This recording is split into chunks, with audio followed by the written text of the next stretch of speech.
Hey guys, Paul, Country Strong Outdoors. Me and Tony here. You know, Tony, there's nothing better than a good hunting story. You know, I agree, Paul, but more than that, what makes the hunting story is the hunting experience. You're right. You're exactly right. And on November the 3rd, right here in this stand, about 6:15 in the PM 2021, Baron and BJ McDowell had a terrific experience in this stand. So that experience turned into a great hunting story. Sure did. So don't go anywhere. We'll be right back. When we get back, we're going to introduce you to the McDowells, and we're going to have us a hunting story.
Alright guys, I'm Paul, Tony, you know Tony, and these are the McDowells. This is Baron and BJ.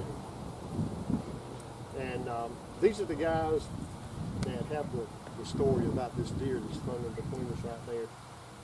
Baron, tell us a little bit about the hunt. Yes, sir. It was a pretty incredible experience.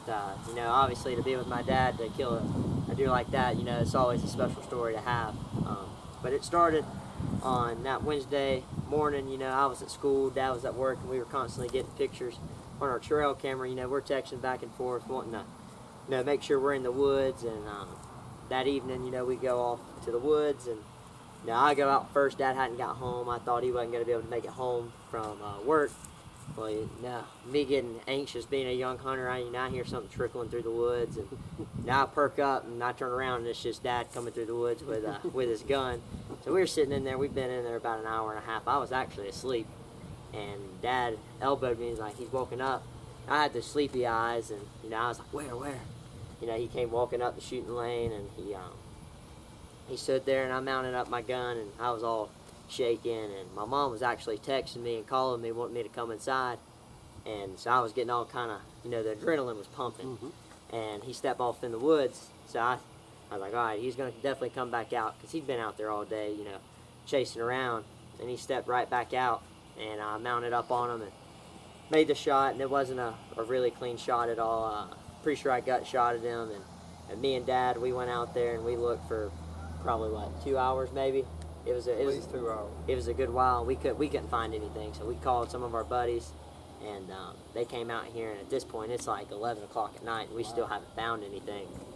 And you know, it's starting to rain, and it's cold. And we're like, you know, me and him have both just lost hope. And he's like, let me see if I can find somebody with a tracking dog. And this is his part right here. So I got on Facebook and found I think a group of y'all or something, and they sent it out. And I told him, I said, look, I said, this is a big buck. I had videos, pictures of the buck, had an actual video of the shot.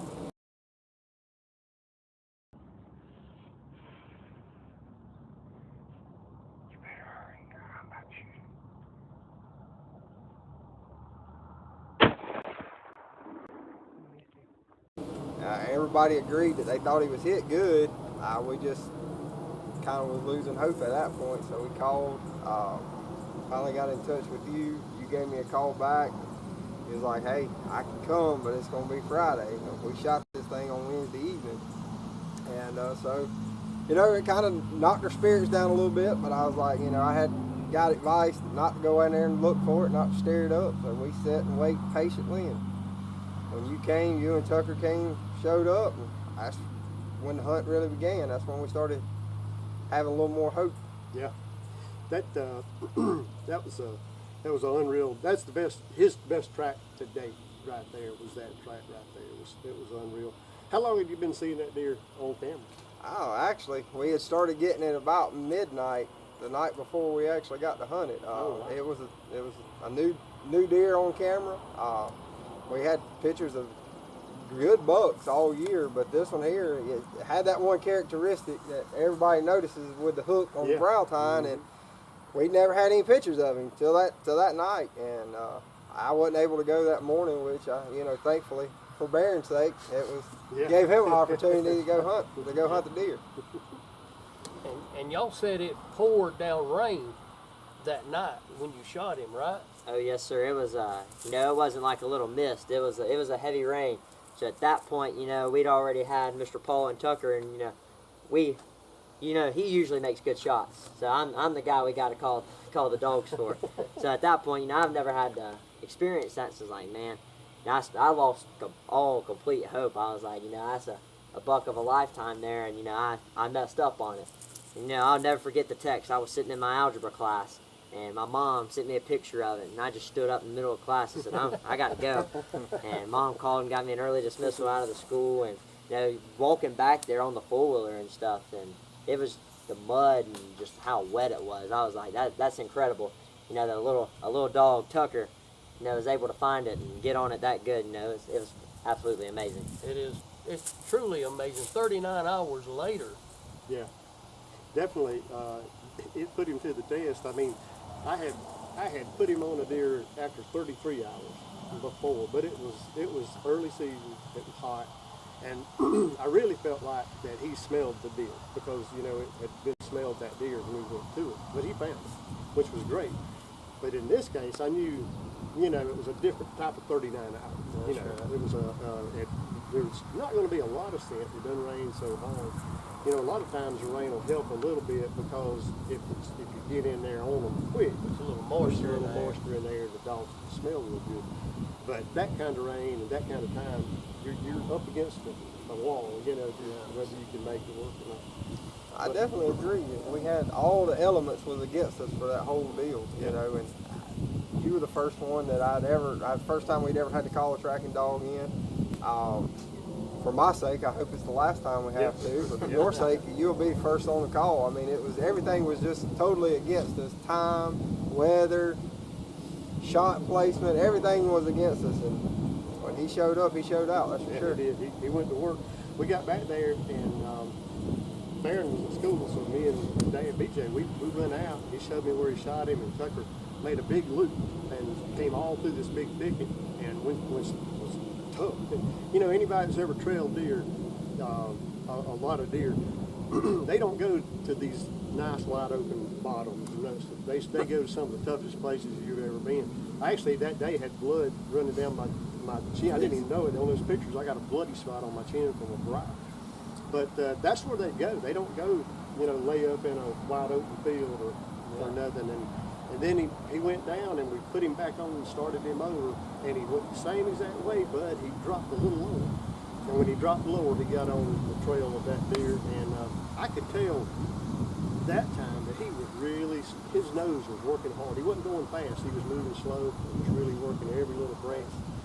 And I thought, man, I hope he's on that deer. I hope. And then we came around the corner, and I said, look at there. And BJ said, what?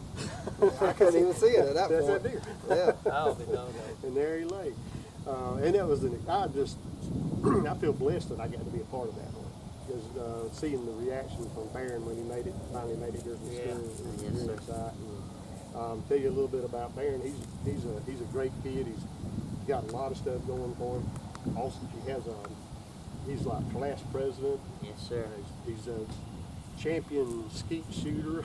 he does all this stuff. I mean, he could name it out. There's a list a mile long of all the stuff that he does. And he's a great kid, and BJ and his wife are great people, and just really good, blessed to get to know these folks. But I tell you, one thing Baron does that surprised me. I mean, you know, he drives a dirt track car. Well, I thought maybe when you first told me he was driving a dirt track car, I thought maybe it was a Bomber Series or something like that, you know. And him being young, he's 17 now. He was 16 then. He started racing when he was 13. Well, he started racing cars when he was 13. He started racing go-karts when he was 5. 5 years old. Wow. No, he's not racing bomber cars, and there's nothing wrong with that, but he's in late models.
He's racing with the big boys. He went to Bristol this year.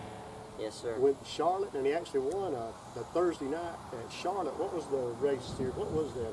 It's the XR Super Series. XR Super Series. Yes, sir. He won the main event on Thursday night, and I mean that's pretty awesome. That's pretty awesome. And we're going to show you some pictures of his car, man. It's a beautiful car. His number's 14, the Baronator. That's what he is, the Baronator.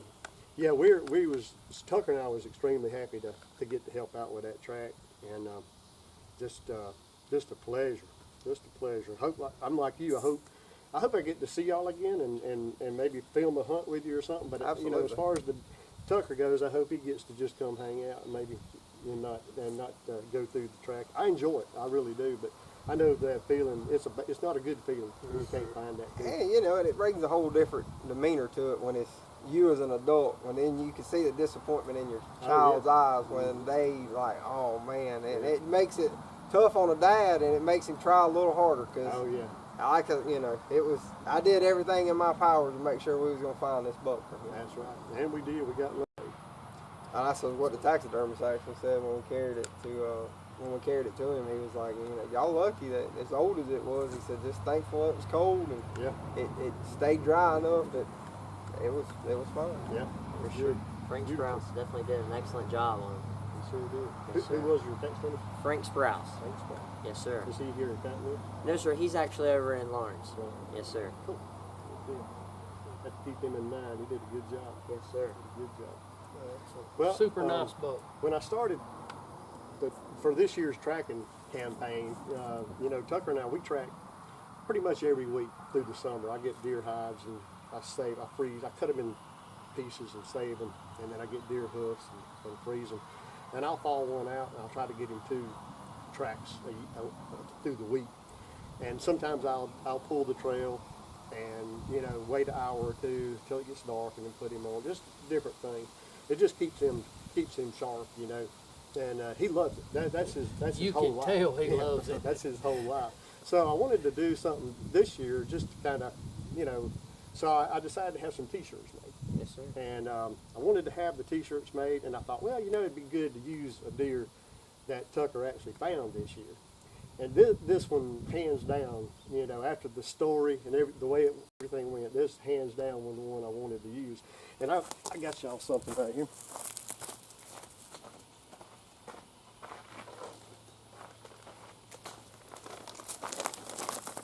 I figured since this is your book, that you would like to have a t-shirt. BJ, that's yours. Thank you, sir. Got the Country Strong. Oh, yes, sir. Wounded Deer Recovery and the band, that's yours. So that's awesome. And Katie McGill at Guardian Arts. I sent her the pictures of that deer and pictures of Tucker and Yes, last year. Yeah. And That's yeah. your deer. Yeah, that's definitely his deer. That's exactly when me and Mr. Paul found him. That was exactly the way he looked. Yep, exactly the way he was laying. And she took the picture and she generated that decal and got it on there. And I tell you what, if you need some graphic artwork done, Katie McGill at Guardian Arts you need to check. She does a real good job. And but guys, I really appreciate it. Yes, sir. I enjoyed getting to see you guys Yes, again. thank you. Yes, sir. Congratulations, Yes, sir. Baron. Thank you so Nice much. buck. Yes, Super sir. nice buck. He's nice. You know what really gets to seal the hunt off is, you know, the friendships that we've created just off this one little hunt. You know, a mess up on my end, you know, created a friendship of a lifetime by, you know, just coming and tracking a deer. Yeah, yeah, that's true. You know, I follow him on Facebook, keep up with his racing, and I'm not there, but I pull for him because he's a good kid. So, all right, guys, well, appreciate you watching. If you haven't already, please subscribe to our channel. Hit that like button, it makes a difference. And leave us some comments. Leave Baron some comments. Let him know what you think about his buck. And we'll make sure he sees them. Y'all be good.